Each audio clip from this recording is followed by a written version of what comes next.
ẹ gbọ́ ẹ̀yin èèyàn kí ló dé tá a fi tí rí nǹkan kan gbọ́ nípa DNA test Liam tí wọ́n ní Wùmí lọ ṣe secretly ó lágbára o Adéjọkẹ́ kò ń ṣébà lójú ògúnlòtú ọ̀rọ̀ lu Wùmí aya Mohbad lérí olúwa alọ́ba lórí ọ̀rọ̀ DNA test tí gbogbo ayé ti ń pariwo ẹ̀ pé kó lọ ṣe láti ẹjọ́ yìí àmọ́ tí Wùmí ti tọ́ sókè tó fojú gbà tó lòwò ní ṣe DNA test ọmọ òun ni ohun táyé bá fẹ́ ṣe nìkan ṣe ibo láwa bá yàrá já báyìí lórí ọ̀rọ̀ DNA test Liam ó lágbára ó gbẹnu tán o Adéjọkẹ́ kò ń ṣébà ní DNA test Liam gan ló máa solve a lot of controversies tó ti ń ṣẹlẹ̀ lórí ayélujára bàbá Mohbad gan ti sọ wípé tí wọ́n bá ti ṣe DNA test yẹn òun á sì sọ ẹni tí ó ṣekú pa ọmọ òun ó mà wá lágbára báyìí o kí wá ní àwọn nǹkan tí Adéjọkẹ́ kò ń ṣébà sọ wípé ọ̀rọ̀ DNA test Liam yóò solve lórí ayélujára ẹ̀yin èèyàn mi ọ̀rọ̀ pọ̀ nùwé kọ́bọ̀.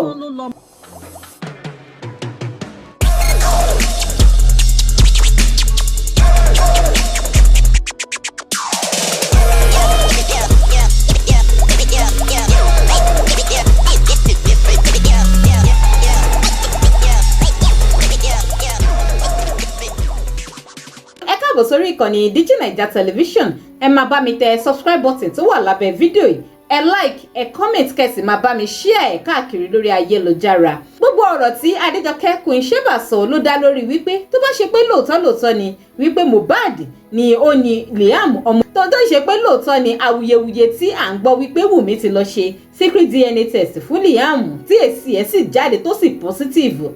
wọ́n ní by now ó yẹ kí orí ayélujára kó ti gbà ná kó ṣe wípé Wùmí ó ti ju gbogbo result yẹn yóò ti fi gún gbogbo àwọn online lọ sí ni mo pé ó yá òun rèé result ń rèé ẹ̀jẹ̀ ìsinmi àmọ́ ìgbà tí ò ti lè ṣe lè àṣepé n tún ń bẹ lẹ́yìn ẹ̀fà ó ju òjé lọ ni ọ̀rọ̀ ilẹ̀ ti kẹ̀ ó yá ẹ̀jẹ̀ ń gbé kò ṣe bá wọlé kò rèé. A gbọ́ pé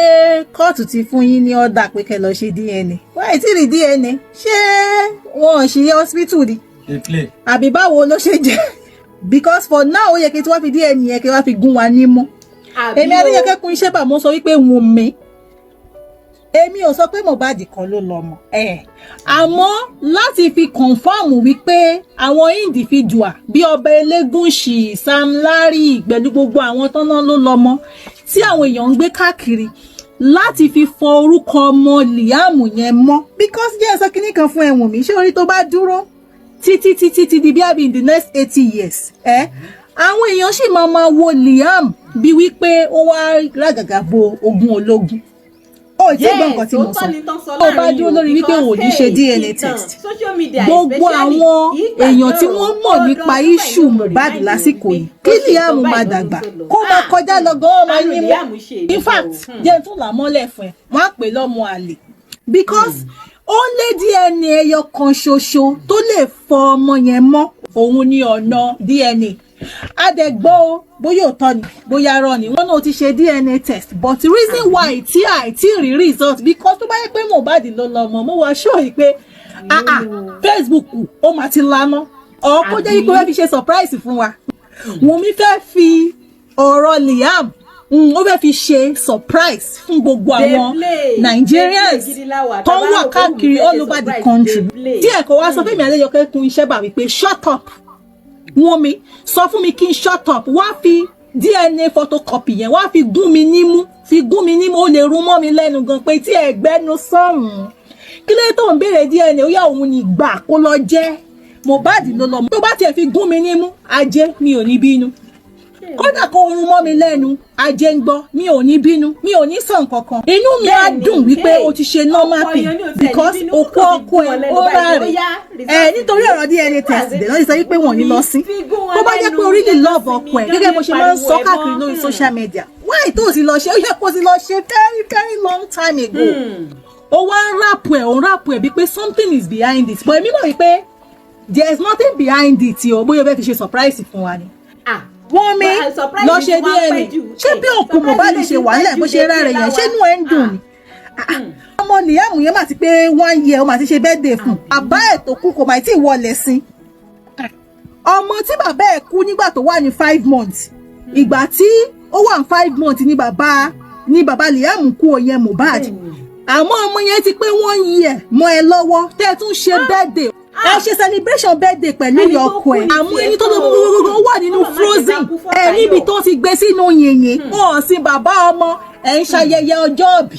fún ọmọ tí òkú bàbá ẹ̀ ò tí ì wọlé ẹ kò burú bẹ́ẹ̀ ṣe mọ títí yín ṣe nìyẹn ẹ lè má mọ̀ léèwọ̀ ẹ lè má mọ̀ lọ́rọ̀ ẹ lè má mọ̀ ó lè má jẹ́ nǹkan kan níwájú yín àmọ́ lójú gbogbo ayé ó jẹ́ mẹ́wàá àmọ́ bẹ́ẹ̀ ṣe gbégbèsè yẹn kò tiẹ̀ wá káyé àmọ́ nǹkan tó káyé lásìkò tá a wà yìí ni wípé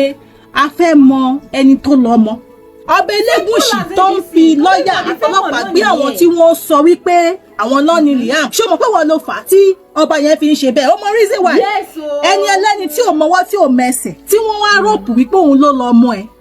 normal tó bá fẹ́ ṣe láti tún fi clear orúkọ bàbá ọba Elégùṣì yẹn gan ó yẹ kó ṣe DNA ọba Elégùṣì fúnra wọn gan ó yẹ kí wọ́n mú ẹni tipátipá pé kó lọ ṣe DNA nítorí pé wọ́n ti bà orúkọ wọn jẹ́ jìnnà wípé àwọn náà ni Liam àbáwọn náà ni Liam nítorí pé wọn ò sọ̀rọ̀ DNA pẹ̀lú ẹ̀ àbáwọn náà ni Liam nítorí pé kò yé wa mo dẹ̀ wá ṣó wípé máa yẹn ò mọwọ́ kò mẹsẹ̀ tó bá dẹ̀ mọwọ́ tó mẹsẹ̀ ẹ jẹ́ àgbọ̀ kọ́sà ti retí re mú imú ti fẹ́ já etí gan ti fẹ́ re sọnù àárín nǹkan kan a rí pé orí ayélujára ó gbẹ lórí ọ̀rọ̀ DNA Liam odidi ọba aládé odidi ọba nílẹ̀ kóòtù òjire gbogbo ayé wa ń pariwo òun ló ní Liam